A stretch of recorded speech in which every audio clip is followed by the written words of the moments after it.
एक बार भगवान ने जिसे बना दिया उसके जैसा दूसरा का मिलना मुश्किल है। क्यों मुश्किल है? हम सबके पास 5 उंगली है ना, लेकिन सबका फिंगर अलग अलग। आधार कार्ड देख लो, अद्भुत है ना भगवान। आंखें सबकी एक जैसी हैं, लेकिन आंखों के अंदर की व्यवस्था अलग अलग है।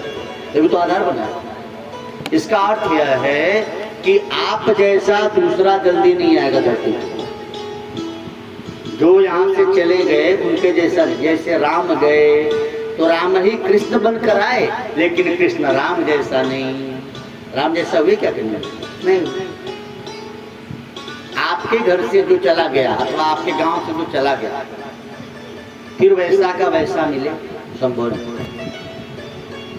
हम तो आज जाने कि इस गांव में एक सज्जन रहते थे, रमेश। अच्छा वो चले गए तो उनके जैसा फिर तो मिलेगा जल्दी? नहीं मिलेगा। वो रहते तो हमको थोड़ा ज्यादा आनंद रहता, लेकिन अच्छे लोगों का बुलावा हर जगह है। भगवान भी अच्छे लोग को जल्दी पूछते। जो चला गया उसके जैसा दूसरा है, संभव नहीं। क्या अद्भुत है गोविंद, एक जैसा दूसरा बनाया नहीं। अच्छा आप अपने को भी जान लीजिए, आप जैसे हैं ना वैसा का वैसा दूसरा नहीं है। और कहीं मिल जाए अलग बात है, लेकिन शायद ही मिले। बहुनाम जन्मनाम अन्ते ज्ञानवानाम प्रपद्यते। बहुत जन्मों के अंत के जन्म में यह ज्ञान यदि हो जाए। कौन सा ज्ञान? वासुदेव सर्वमति स महात्मा सुदुर्लभ। सब में मेरा वासुदेव है, ऐसी मति हो जाए। और ऐसी मति जिस महात्मा की है, ऐसा महापुरुष का मिलना दुर्लभ है। संत चले जा रहे थे, लोगों ने कहा आगे मत बढ़ो, आगे जंगल में डाकू है, बहुतों का सिर काट दिया है, बहुतों का अंगुली काट के और गला में माला पहना है, अंगुली माई डाकू रहता है। लेकिन इस संत की नजर में वासुदेव सर्वमति। दुनिया की नजर में वो डाकू है और भगवान बुद्ध की नजर में उसमें भी मेरा गोविंद है। तो इतिहास गवाह है, जो सबकी अंगुलियों को काट के माला पहनता था, बुद्ध के सामने आया तो भिक्षुक बन गया, शिष्य बन गया। ये कैसे हुआ? वासुदेव सर्वमति स महात्मा सुदुर्लभ। तो जैसी दृष्टि वासुदेव की, जैसी दृष्टि बुद्ध जी की वासुदेव सब में है हो गई थी, वैसी हमारी भी तो हो सकती है। बस आपको हमको भी आज के बाद अब एक दृष्टि बनती कैसी, देखिए। पहले कहा गया गुरु में भगवान मानो, गुरु ब्रह्मा गुरु विष्णु, ठीक है महाराज। फिर गुरु जी ने कहा कि तेरे माँ बाप भी भगवान है, मातृदेवो भव पितृदेवो भव। देखो गुरु जी ने क्या कहा, माँ बाप में भगवान मानो। अच्छा माँ बाप भी भगवान है, तो माँ बाप का बेटा जो बड़ा है तेरे से वो भी तो भगवान ही है। भगवान का बेटा क्या शैतान होगा? तो बड़ा भाई भी भगवान है, बड़ी बहन भी भगवान है। जय सिया राम। ये बहन का विवाह जिससे हुआ वो बहनोई भी भगवान है। देखो ऐसे धीरे धीरे हमारी संख्या बढ़ती गई। और फिर गुरु ने समझाया, बेटा खाली तेरे अपने ही नहीं, दुनिया में सब तेरे अपने हैं, क्योंकि सब ठाकुर जी के ये वासुदेव सर्वमति। एकाएक नहीं हुआ तो धीरे धीरे बढ़ाया। पहले शुरुआत तो करो, पहले क लिखो फिर ज्ञा पहुंचोगे, और क और ज्ञा के बीच में सारी अक्षरें आ गई तो बिटवा तुमको पढ़ने लिखने आ गया। लेकिन हम लोग महान विद्यार्थी हैं। एक दिन पढ़ने गए, घर आए बोले पढ़ लिए। एक बच्चा विद्यालय गया, घर पे आया लाके बस्ता रखा, बोले बस पढ़ लिया। तो बाप ने कहा पढ़ लिया? बोले हाँ। अब क्या जाना है? पढ़ लिया, सब आ गया। पिताजी को लगा गरीब बाप रे बाप, राम जी भी कुछ दिन गए पढ़े, कुछ दिन में उनको विद्या, ये कई दिन में तुझे सब आ गए? बोले हाँ। तो कख गगा सुना? बोले उतना थोड़ी पहुंचा। ले अब उतना पहुंचा नहीं, बोले अब सब आ गया, अब जाना नहीं। हमारी आपकी भी हालत है। पहले हम गुरु में तो निष्ठा करें। वासुदेव सर्वमति। अच्छा यही वजह है कि हमारे यहाँ मंदिर बनाए। हमारे यहाँ मंदिर क्यों बनाए गए? मंदिर में है पत्थर की मूर्ति, इंसान ने बनाया, इंसान ने लाया, इंसान ने प्राण प्रतिष्ठा की, इंसान पूजा कर रहा है, लेकिन हम उसे भगवान क्यों मान रहे हैं? क्योंकि कई भगवान के हाथों लाया गया है। इंसान ने बनाया तो इंसान में भगवान नहीं है क्या? तो भगवान नहीं तो बनाया, तो भगवान की बनाई हुई चीज भगवान हो गई कि नहीं? अच्छा, फिर भगवान ही खरीद कर लाया, यानी इंसान खरीद के लाया, तो भगवान की खरीदी हुई चीज भगवान हुई कि नहीं? फिर भगवान है, फिर इंसान ने उसमें प्राण प्रतिष्ठा की, तो कई भगवान से होके आया तो पत्थर भी भगवान हो गया। अब उसमें भी कई अलग अलग देवी देवताओं की मूर्तियां बनाई गई है। विष्णु जी हैं, ये राम जी हैं, ये कृष्ण जी हैं, ये दुर्गा माई है, ये शीतला माई। ऐसा क्यों? इसलिए कि वासुदेव सर्वमति, आपको ज्ञान हो जाए। रूप अलग अलग है लेकिन सब में परमात्मा। जैसे दुर्गा मैया की जय, शीतला मैया की जय, काली मैया की जय, रामचंद्र की जय, कृष्णचंद्र की जय, महादेव की जय, तो सब में भगवान ही तो जय है। तो जैसे रूप अलग अलग है और हम सबको भगवान मान के पूजते हैं, आप मंदिर जाते जाते देवी देवताओं की पूजा करते करते आपको ये बात समझ में आ जाए, जैसे सब पत्थर है, अलग अलग आकार के, अलग अलग नाम है, और हम फिर भी सब में भगवान देखकर पूजा करते हैं, भगवान मानते हैं। ऐसे ही पूरे विश्व में सबके नाम अलग अलग, रूप अलग अलग, लेकिन इस सब इंसान में भगवान है, ऐसा मान लो तो वासुदेव सर्वमति हो गया। ये है, ये कारण है हमारे धर्म का। कई मूर्खों को समझ में नहीं आता ना, तो कहते हैं सनातन धर्म वाले तो पत्थर पूजते हैं। तेरी बुद्धि की शुद्धि करे भगवान, पत्थर पूजने का कारण तो समझ। जैसे हर पत्थर की मूर्ति का नाम अलग अलग, लेकिन सब में भगवान है ऐसा मानते हैं, वैसे विश्व में सबका नाम अलग, जाति अलग, पंथ अलग, मजहब अलग, देश अलग, ग्राम अलग, लेकिन सब में मेरा वासुदेव है ऐसा मान लो। वासुदेव सर्वमति स महात्मा सुदुर्लभ। ये समझ में आ जा तो हो गई बात, सब में मेरा परमात्मा है, ये बात तो जानते हैं। ऐसे महापुरुषों का मिलना दुर्लभ है, और ऐसे संत जब मिलते हैं तो बिगड़े हुए लोग भी उनके चरणों में आके समर जाते हैं। कहाँ तो वालिया लुटेरा और कहाँ तो नारद जी संत मिले हैं। उल्टा नाम जपत जग जाना, वाल्मीकि ब्रह्म ब्रह्म समान। कहाँ तो अजामिल और कहाँ तो नारायण नारायण, पुत्र को पुकारा, मोह में पुकारा, भय बस पुकारा। लेकिन जैसे जहर प्यार से खाओ या अनजाने में खाओ, जहर खाने से असर होगा, मरोगे। ऐसे ही अमृत भी है, अनजाने में खाओ या प्यार से खाओ, अमृत का असर होगा, अमर हो जाओगे। अनजाने में ही सही, नहीं बोलने आता था, राम को मरा मरा कहा, लेकिन लुटेरा ऋषि बन गया। कहाँ तो अजामिल वैश्यागामी है, देख रहा है यमदूतों को, भय के मारे नारायण पुत्र को पुकारा और अजामिल पूजनीय हो गए। भागवत में कथा आती है। तो आप चाहे भाव कुभाव अनख आलसहु, नाम जपत मंगल दस दिसहु। वासुदेव सर्वमति स महात्मा सुदुर्लभ।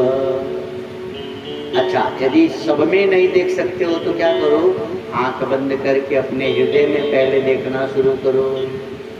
राम जी वन में आए, ये बात सुतीक्षण जी को पता लगी, और सुतीक्षण जी इतनी आनंदमय हो गए, कभी उत्तर की तरफ दौड़े तो कभी दक्षिण की तरफ तो कभी पूरब की। अब उनको ये तो पता नहीं था किधर से आ रहे, वो सोचे किस दिशा में जाऊं, मेरे राम आ रहे हैं। और कथा कहती है सुतीक्षण जी दौड़ के कभी इधर दौड़े कभी इधर दौड़े, और थके तो चुपचाप बैठ गए। आंख बंद करके हृदय में जब देखने लगे तो भगवान राम बिना ढूंढे ही आके खड़े हो गए सामने। जिस राम के लिए दौड़ रहे थे वो राम स्वयं पधारे और सुतीक्षण को जगाया। हृदय चतुर्भुज रूप दिखा हुआ, पहले रूप को हटाया, तब देखिए आंखें खोली। सोचिए, यानी या तो सब में ब्रह्म को देखना शुरू करो, कृष्ण की बात मान लो, और नहीं तो सब में नहीं देख सकते हो। कुछ लोग आपके दुश्मन भी रहते हैं, तो आपको दुश्मन में यदि राम जी को देखने में तकलीफ है तो तुम सुतीक्षण जी के भात बैठ के पहले हृदय में देखना शुरू करो। अपने में देखो तो कहीं भी होगा, भले जन में अयोध्या में, लेकिन वन में जाके आपको दर्शन देने की जिम्मेदारी उनकी है। वासुदेव सर्वमति स महात्मा सुदुर्लभ, यानी आप और हम भगवान को पाना कोई बहुत बड़ी बात नहीं, भगवान को पाए हुए महापुरुषों को पाना बड़ी बात है, उनका मिलना दुर्लभ है। स्कूल तो बहुत है, लेकिन स्कूल में अच्छा पढ़ाने वाला टीचर मिलना दुर्लभ है। स्कूल की कमी थोड़ी है, स्कूल कहाँ कमी, लेकिन अच्छे अध्यापक मिलना दुर्लभ है भाई। इसीलिए आपको हमको गोविंद कह रहे हैं, स महात्मा सुदुर्लभ, दुर्लभ महापुरुषों को ढूंढ लो। और ऐसे महापुरुष कैसे मिलते हैं? दो तरह से मिलते हैं।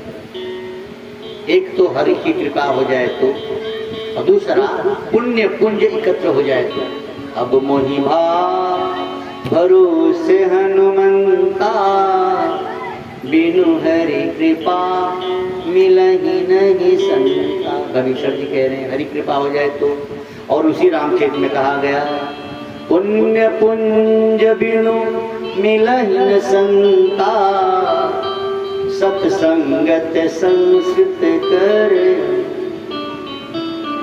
पुण्य के पुंज इकट्ठे करो तो मिलेंगे ऐसे संत, और नहीं तो हरि कृपा हो जाए तो मिलेंगे। अब हरि कृपा तो आप पर हुई, तभी यहाँ बैठे हो। यही सर आवत अति कठिनाई, राम कृपा बिनु आए न जाए। आप पर हरि की कृपा हुई है तभी आप पहुंचे हो, नहीं तो नहीं आते। बिना ईश्वर के कृपा के सत्संग में हम पहुंच नहीं सकते। दुर्लभो मानुषो देहो, देहि नाम क्षणभंगुरः, तत्रापि दुर्लभम मन्ये, वैकुंठम प्रिय दर्शनम। मनुष्य में जन्म मिलना दुर्लभ है, दुर्लभो मानुषो देहो, क्योंकि ये क्षणभंगुर है। लेकिन ये मिल भी गया तो महाराज ऐसे महापुरुषों का मिलना, जो वैकुंठ, वैकुंठ का मतलब समझते हैं आप? देखो, मेरी अपनी सोच है, मैं मानता हूं कि वैकुंठ मतलब जहां वैर की बुद्धि कंठित हो जाए, वैर भाव की बुद्धि कुंठित हो गई, वो वैकुंठ है। यानी जिस घर में सब एक दूसरे से प्रेम करे वो घर वैकुंठ है। जहां एक दूसरे से किसी का कोई वैरी ना हो वही वैकुंठ है। मैं ऐसा मानता हूं। मरने पे कोई वैकुंठ मिले नहीं, वैर वाली बुद्धि कुंठित हो जाए। तो वैर की बुद्धि कब कुंठित होगी? जब सत्संग सुनोगे, जब प्रेम ज्ञान बढ़ेगा, तो वो आपका घर ही वैकुंठ हो गया महाराज। कथा कीर्तन जागर भयो, संत भयो मेहमान, असोघर प्रभु वासा किनी, सुघर वैकुंठ समान।